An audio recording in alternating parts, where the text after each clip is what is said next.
Sure. So they start out as quick sketches in my sketchbook and just with a pencil, and then these are made on the computer. So I developed this really cool way of working where I draw in my sketchbook, I take a picture with my iPhone, I make it so that I can really see it, I send the photo to my computer, and then I open it up in the computer, and then there's a way of drawing on the computer where you can work in lots of layers. So the sub-layer is the sketch, my first sketch of what something will look like. And then slowly I build the shapes, I create the colors, I create the blends, and I just keep working with it until it's there.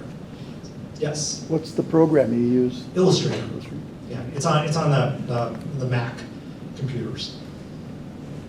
And the beauty of working on a computer for me is that I can make it to scale and it can be blown up. So if I'm designing a window for a church, I can design it 1 inch equals a foot, and then I just send the black and white line work to a place like Kinko's, and they print it out full size and we tape it together, so it's finished. One of the projects that I was working on recently, a couple of years ago for Loyola, was they had a building that they were going to tear down, but had an amazing mid-century 1960s mosaic about the sciences.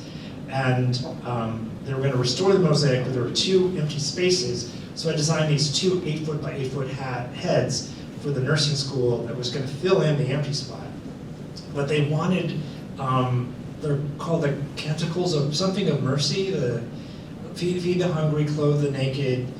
Works of mercy. Works of mercy. Yes. Works of mercy. Yes, that.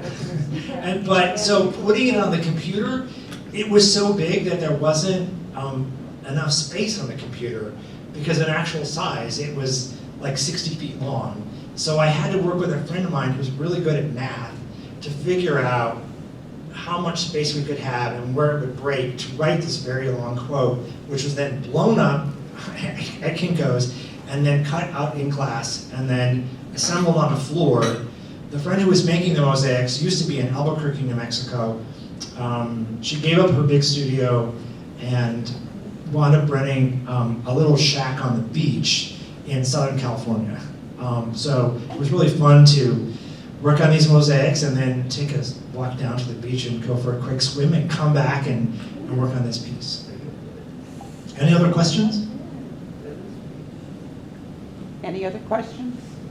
Well, I think what we'd like to do is take a little break then, David, and thank you very much. Sure. Before we walk over to the exhibit, if that's okay with Yeah. you. And for those of you who'd like to come over to see the exhibit in the Heritage Room, you can walk up the stairway, which is, it's a large stairway, or you can take the elevator that takes you up there.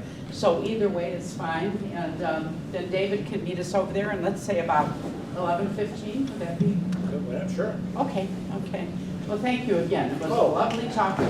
My pleasure. And our CapEx that are available, do you want to say something about those? Oh, if you'd like to purchase the collection of the 8 patron saints with the prayer, they're there, and I think you're selling them for $40? $29. $29. So they're there.